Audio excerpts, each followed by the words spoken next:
Hello, my all lovely friends. Today's episode is going to be a little different and very interesting. We will be listening to a speech, and then we will discuss what we can learn from it. I'll explain the words within new sentences so that you can use them in your own English conversations in real life. Additionally, if needed, I will also offer some grammar explanations. At the end of the video, we will engage in some English shadowing practice. Shadowing means copying someone. English shadowing practice is a proven technique that can significantly enhance your command of the language. By consistently shadowing native speakers and integrating this practice into your everyday life, you will begin to speak English with more confidence and fluency.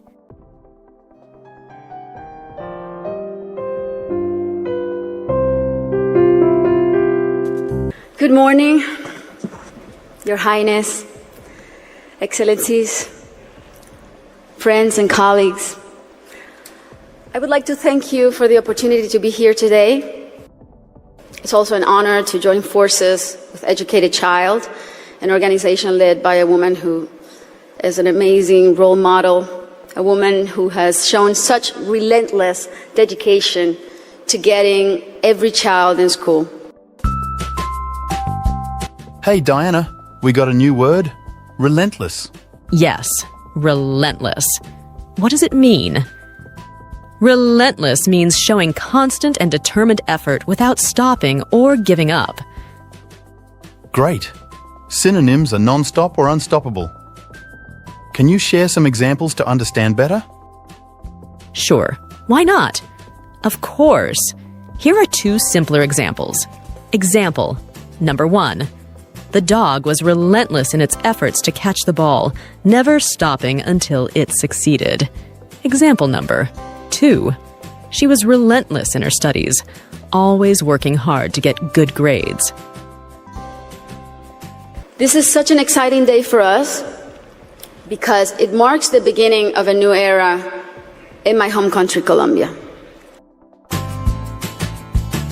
Hey Diana, we got a new word. Era. This word means a period of time with distinctive characteristics. Era synonyms are day, age, time, period, year, generation. Great. Can you share some examples to understand better? Example number 1. The Industrial Revolution was a major era of change in human history. Example number 2. Just now entering an era of great prosperity. Sorry, what does prosperity mean?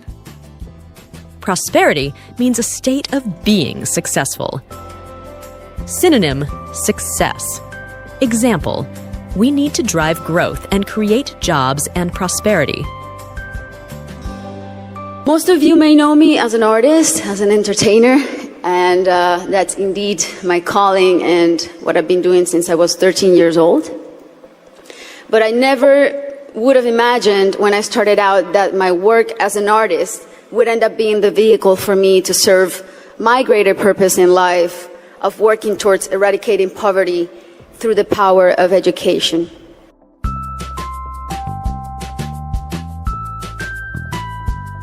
Hey Diana, we got a new word. Indeed. Indeed. Indeed means in truth or really. It emphasizes that the speaker's calling is truly as an artist and entertainer. Let's see an example. She is very talented indeed.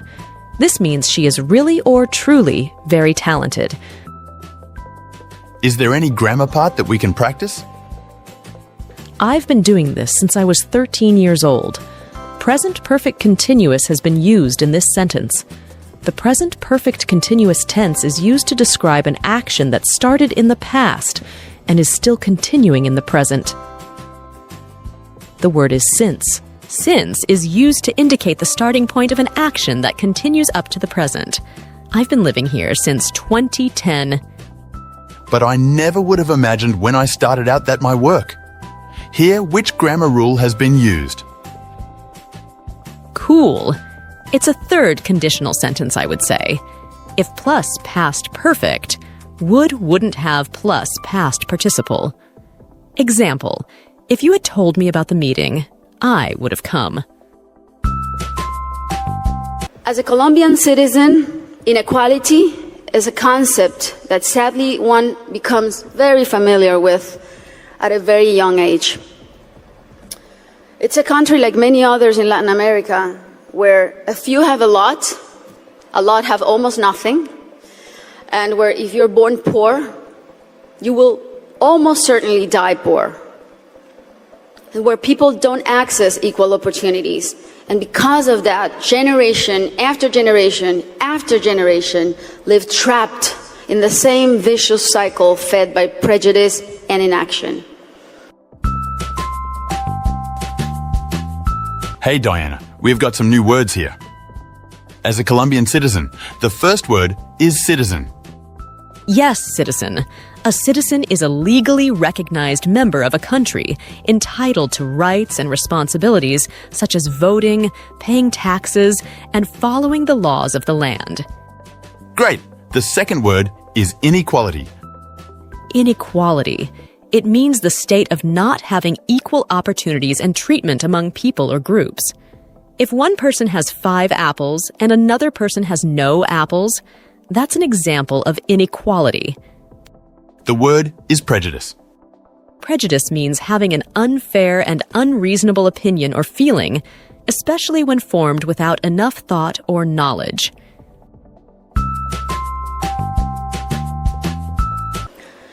Growing up in my country when I was around 8 years old, I remember I saw kids my age who, instead of being in school, were already working in the streets, were barefoot in the park, kids like me, whose reality was completely different than mine, only because of the circumstances into which they were born.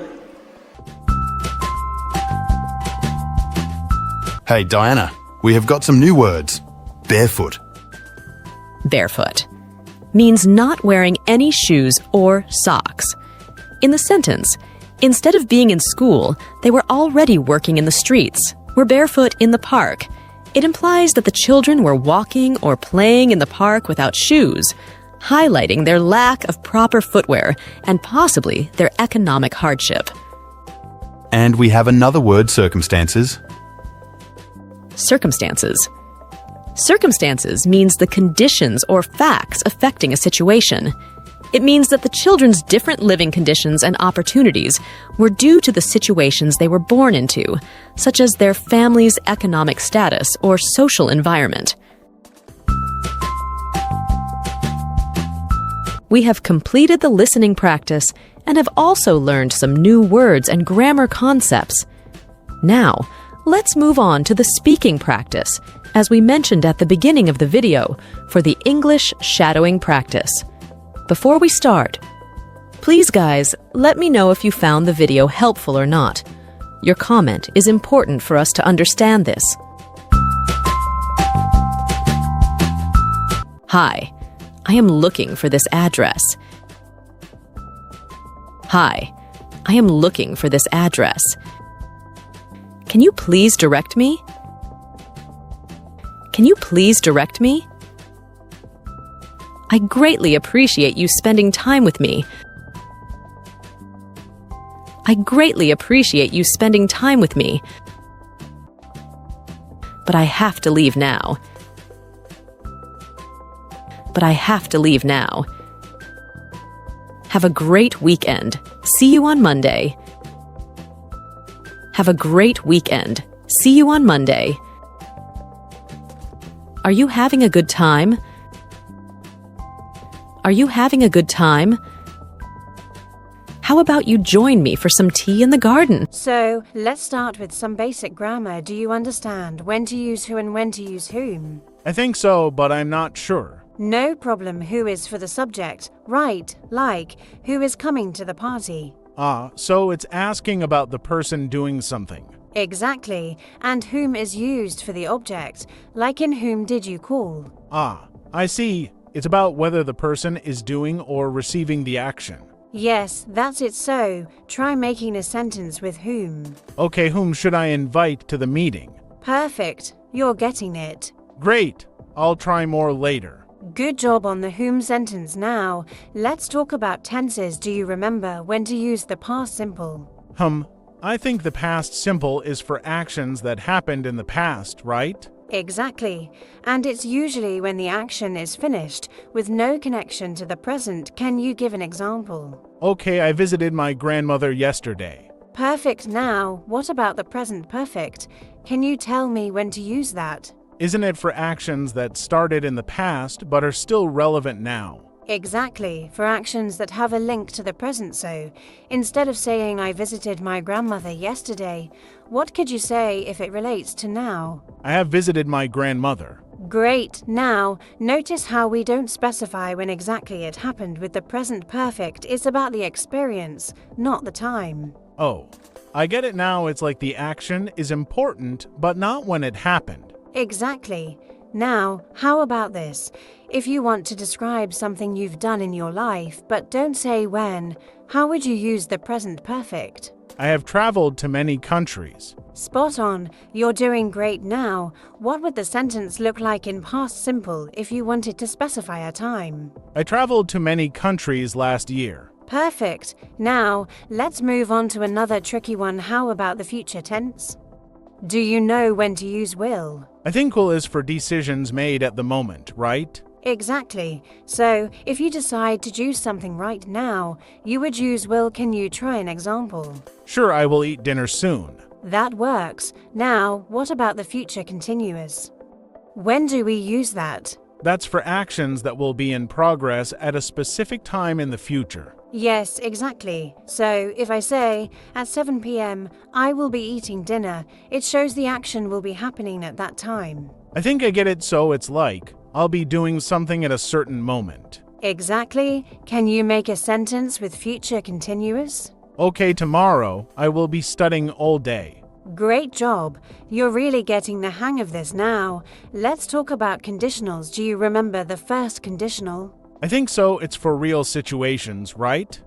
If something happens, then something else will happen. Exactly. For possible future situations, can you give me an example? If it rains tomorrow, I will stay home. Perfect. Now, the second conditional is for hypothetical situations. Do you remember how to use that one? Yes, it's for unreal situations, like things that are not likely to happen. Right. So, if you were imagining an impossible situation, like winning the lottery, how would you say it? If I won the lottery, I would buy a house. Excellent.